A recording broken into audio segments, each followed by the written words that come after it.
विद्यार्थियों, देखिए कल हम अध्ययन कर रहे थे मनुस्मृति का, और मनुस्मृति का अध्ययन करते हुए हमने जाना धर्म किसे कहते हैं, और आज हम धर्म के प्रमाण के विषय में पढ़ेंगे। देखिए धर्म के प्रमाण क्या है, अर्थात ऐसे कौन सी पुस्तकें या कौन सा व्यवहार है जिनको जान करके हम अपने आचार विचार व्यवहार को मार्गदर्शित करें, उन्हें नियंत्रित करें, निर्देशित करें। धर्म के प्रमाण, वेद स्मृति। सबसे पहले नाम आता है वेदों का। वेद 4 होते हैं, ऋग्वेद, यजुर्वेद, सामवेद और अथर्ववेद। इन वेदों के अंदर जो आचार विचार, रहन सहन, ज्ञान प्रतिपादित किया गया है, उनको देख करके हमें अपने परिस्थितियों के अनुसार आचार विचार का निर्धारण करना चाहिए। उसके बाद में आती है स्मृतियाँ। देखिए स्मृतियाँ जो है वो वेदों के अंदर जो प्रतिपादित सिद्धांत है, व्यवस्था है, उन्हीं को ही व्यावहारिक रूप से सरल भाषा के अंदर स्पष्ट करते हुए अभिव्यक्त करती हैं। इसलिए स्मृतियाँ जो है उन्हीं का ही एक दर्पण है, ऐसा मनु कहते हैं। तो वेद, स्मृति और सदाचार। सदाचार का मतलब होता है अच्छा आचरण, सत आचार सदाचार। तो हमारा अच्छा आचरण जो है वो भी एक प्रकार से धर्म का प्रमाण है। अच्छा आचरण के अंदर हम अच्छे जो व्यक्ति हैं उन व्यक्तियों के आचरण को, व्यवहार को भी हम इसमें समाहित करते हैं। सज्जनों के व्यवहार को। सज्जन कौन है वो मैंने आपको कल बताया था, राग और द्वेष से रहित व्यक्ति। और स्वस्य च प्रियमात्मने, और अपने मन को आत्मतुष्टि। आत्मतुष्टि का यहां पर 2 अर्थ हो जाते हैं। एक तो आत्मतुष्टि ये है कि हमें अच्छा लगना चाहिए। नहीं, ऐसा नहीं होता है, हमें अच्छा लगना चाहिए। जो भी व्यक्ति कोई कर्म करेगा उसके मन को अच्छा लगेगा तो वह प्रेरित होगा, लेकिन साथ ही साथ अपने अंदर ये बात जरूर सोचनी चाहिए क्या मैं जो कर्म कर रहा हूं, जो मैं कर्तव्य कर रहा हूं, वो क्या वास्तव में सही है, अंतरात्मा की आवाज। तो ये सब चीजें जो हैं वो इसके प्रमाण हैं। वेद, स्मृति, सदाचार और स्वस्य च प्रियमात्मने।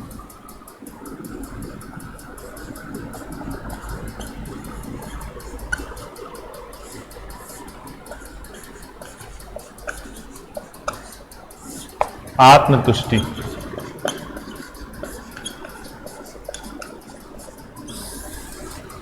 देखिए मनुस्मृति का जो दूसरा अध्याय है, उस दूसरे अध्याय के अंदर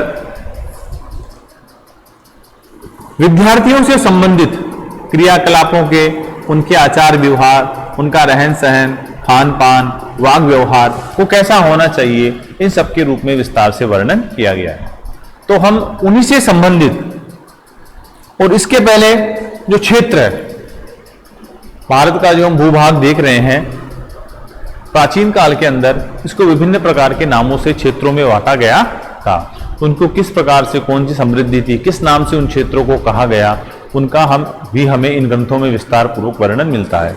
तो सबसे पहले बात करते हैं ब्रह्मावर्त और ब्रह्मावर्त की। देखिए ब्रह्मावर्त जो है, प्राचीन काल में 2 नदियां बहती थी, सरस्वती और दृशस्वती। सरस्वती नदी जो है वो मुख्य रूप से अभी पाकिस्तान वाले क्षेत्र में चली गई, जहां पर जैसलमेर, बाड़मेर के पास में से ये बहती है, और उसके आगे दृशस्वती, यानी कि ये जो वर्तमान में राजस्थान, पंजाब और ये थोड़ा सा हिमाचल, ये वाला जो परिक्षेत्र है, ये और पाकिस्तान में चला गया क्षेत्र, वो ब्रह्मावर्त कहलाता था। ये जो ब्रह्मावर्त जो क्षेत्र है वो देव निर्मित क्षेत्र है, ऐसा इसमें कहा गया है। देव निर्मित का मतलब ये है कि यहां पर सभी प्रकार के संपन्नता, समृद्धि विद्यमान है। वो किस लिए है वो हम आज भी देख सकते हैं कि जो क्षेत्र है वहां पर जो मिट्टी है वो उर्वरक है, खेती के लिए उपयुक्त है। जैसा कि हमें पता है कि प्राचीन काल के अंदर जो कृषि है और पशुपालन, ये अर्थव्यवस्था के 2 प्रमुख क्षेत्र थे। तो ये जो क्षेत्र है पंजाब, हरियाणा, हिमाचल वाला, थोड़ा उत्तर प्रदेश भी, दिल्ली के आसपास, उधर पंजाब, ये जो क्षेत्र है ये इसके अंदर आता था। तो आप देखिए कि वहां की जो मिट्टी है आज भी खेती के लिए कितनी उपयुक्त है। दूसरी बात कि वहां पर जल की जो कृषि है उसके लिए पानी की सिंचाई की पर्याप्त व्यवस्था थी, नदियां थी, तो इसलिए जो क्षेत्र था वो संपन्न था, समृद्ध था। यहाँ पर बहुत खेती होती थी और कृषि से संबंधित जो भी व्यापार है वो व्यापार भी यहाँ पर चलता था। प्राचीन काल में हम और थोड़ा वेदों से आगे आते हैं तो देखिए सिंधु घाटी सभ्यता कितनी समृद्ध व्यवस्था थी। तो सिंधु घाटी सभ्यता का जो क्षेत्र है वो क्षेत्र था ब्रह्मावर्त, इसलिए इसे देव निर्मित कहते हैं, समृद्ध कुशल। फिर आते हैं ब्रह्मर्षि देव। ब्रह्मर्षि देव के अंदर ये अपने मत्स्य जनपद है, सूरसेन जनपद है, देखिए और बहुत से हैं, मत्स्य, सूरसेन, ये कुरुक्षेत्र है, पांचाल है, ये जो क्षेत्र हैं इन क्षेत्रों को कहा गया ब्रह्मर्षि देव। तो इस प्रकार से ब्रह्मावर्त और ब्रह्मर्षि देव दो भागों के अंदर इनको बांटा गया है। फिर देखिए एक होता है आर्यावर्त। आर्यावर्त पूरा संपूर्ण समेटे हुए है, कैसे? पूर्व समुद्र से लेकर के पश्चिम समुद्र तक, और दूसरा उत्तर में हिमालय से लेकर मध्य में विंध्याचल तक। ज्योग्राफी के विद्यार्थी और भी अच्छे समझ पाएंगे इसको। देखिए हिमालय से लेकर के विंध्यकम मध्य प्रदेश के बीच में, इधर पूर्व से लेकर के पूरा पश्चिम तक, गुजरात से लेकर के पूरा बंगाल तक, ये जो पूरा क्षेत्र था, ये जो पूरा क्षेत्र वो कहलाता था आर्यावर्त। और आर्यावर्त के अंदर ब्रह्मावर्त क्या कहलाता था? सरस्वती और दृशद्वती नदियों का संक्षिप्त रूप में सिंधु घाटी सभ्यता का जो क्षेत्र था वो क्षेत्र कहलाता था। सबसे समृद्ध, उपयुक्त, यहां पर जन आबादी देख लीजिए यहीं पर है, सब कुछ सुविधाएं यहां पर उपयुक्त है मनुष्य के जीवन संचालन के लिए। दूसरा ब्रह्मर्षि देव मैंने बता दिया, ये भी समृद्ध है, लेकिन सबसे ज्यादा जो है वो ही है। अब आते हैं, बात करते हैं हम, जैसा कि मैंने आपको बताया कि मनुस्मृति के दूसरे अध्याय के अंदर ब्रह्मचारी अर्थात विद्यार्थियों की जीवन शैली का वर्णन किया गया है कि आश्रम में रह करके विद्यार्थी किस प्रकार की जीवनचर्या का पालन करे कि जिससे जिन उद्देश्यों को लेकर, जिन लक्ष्यों को लेकर वो इस आश्रम में गया है वो उन लक्ष्यों को प्राप्त कर सके, अर्थात अपने अध्ययन को आगे बढ़ाता रहे और अपने जो अध्ययन संबंधी लक्ष्य है उनको प्राप्त कर सके। तो सबसे पहले बात करते हैं ब्रह्मचारी का भोजन। देखिए ब्रह्मचारी का भोजन है कि विद्यार्थी का भोजन कैसा होना चाहिए। अगर हम भोजन की बात करें तो सबसे पहले आती है दिशा।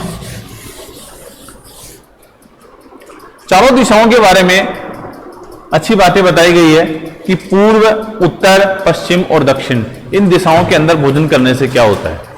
देखिए पूर्व दिशा के अंदर भोजन करने से आयु की वृद्धि होती है। पूर्व दिशा के अंदर आयु की होती है।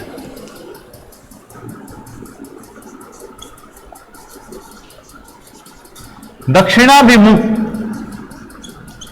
भोजन करने से यश की प्राप्ति होती है और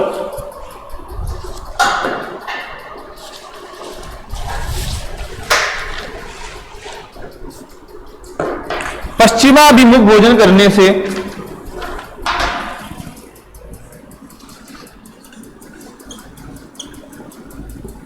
ऋत, श्री की प्राप्ति होती है और उत्तर मुख करने से ऋत यानी कि सत्य।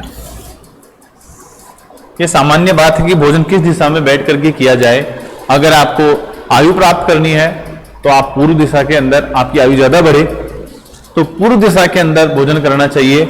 अगर आपको यश की प्राप्ति करनी है तो दक्षिण के अंदर दिशा के अंदर मुंह करके भोजन करें। श्री की वृद्धि करनी है तो पश्चिम दिशा के अंदर, और अगर ऋत की वृद्धि करनी है तो उत्तर दिशा के अंदर भोजन करना चाहिए। लेकिन इसके पश्चात भोजन करने और उसके पश्चात आचमन अवश्य करना चाहिए। और ब्रह्मचारी का जो भोजन है वो उसे स्वाद की ओर ज्यादा ध्यान नहीं देना चाहिए, तामसिक नहीं होना चाहिए, ताजा होना चाहिए और जो भी उसे मिले उसको उसे खा करके प्रसन्न रहना चाहिए। अब बात करते हैं इंद्रिय संयम की आवश्यकता।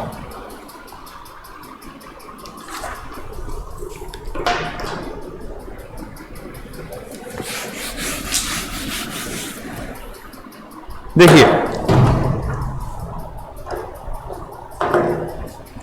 इंद्रिय संयम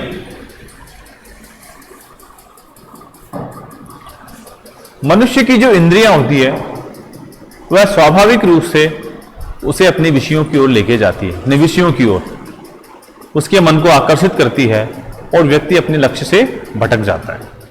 यानी कि अगर हम हमारी इंद्रियों के वशीभूत होकर के अगर किसी कार्य में प्रवृत्त होंगे तो हम उस कार्य के लक्ष्यों को प्राप्त नहीं कर पाएंगे, क्योंकि हमारी विषयां स्वभाव से ही, हमारी इंद्रियां जो है स्वभाव से ही हमारे मन का हरण करने वाली होती है।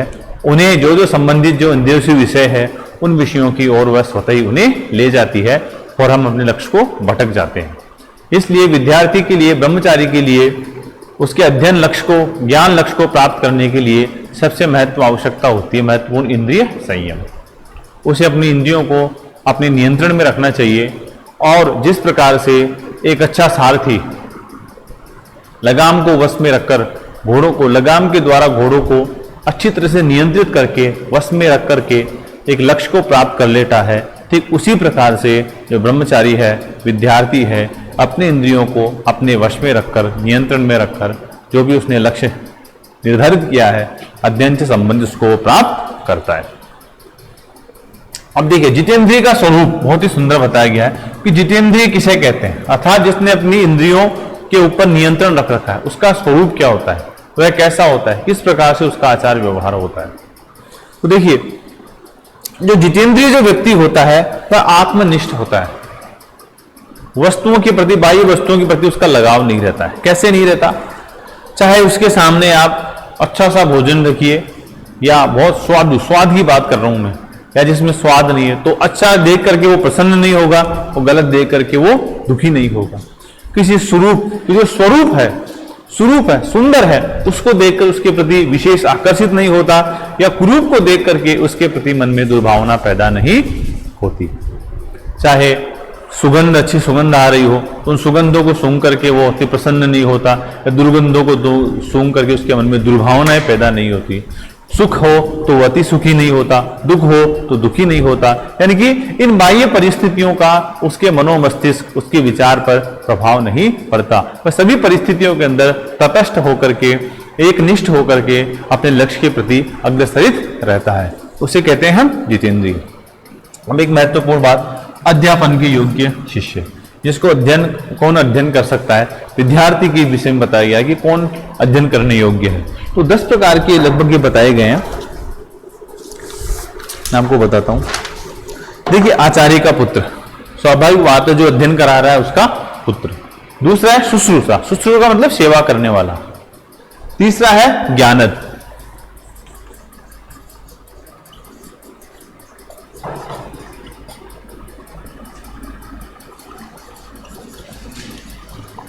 शुश्रूषा का मतलब सेवा करने वाला, सेवा के द्वारा भी विद्या प्राप्त की जाती है।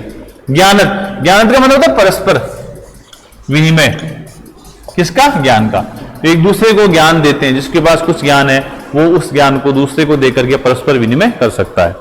तीसरा धार्मिक, धार्मिक व्यक्ति को होना चाहिए, धार्मिक होगा तो उसके मन में अच्छे विचार रहेंगे। धार्मिक, शुचि रहना चाहिए, दोनों शुचि, मन, बाह्य शुचि और आंतरिक शुचि, मन से भी स्वच्छ रहना चाहिए और तन से भी स्वच्छ रहना चाहिए। यानी कि जो स्वच्छता विशेष रूप से महत्व दिया गया है कि स्वच्छ व्यक्ति को रहना चाहिए अगर अध्ययन की ओर वो अग्रसर है। मन और विचार और उसका शरीर दोनों उसके स्वच्छ और पवित्र होने चाहिए। तीसरा आप्त, चौथा है आप्त, सख्त, अथर्व, गतिशील, निरंतर, साधु, सज्जन और स्वपुत्र, अपना पुत्र। ये जो है ये इसके अध्यापन के योग्य शिष्य होते हैं। इससे आगे जो भी विषय है उन सब विषयों का अब हम कल अध्ययन करेंगे। आज आपके लिए सिर्फ इतना ही। धन्यवाद।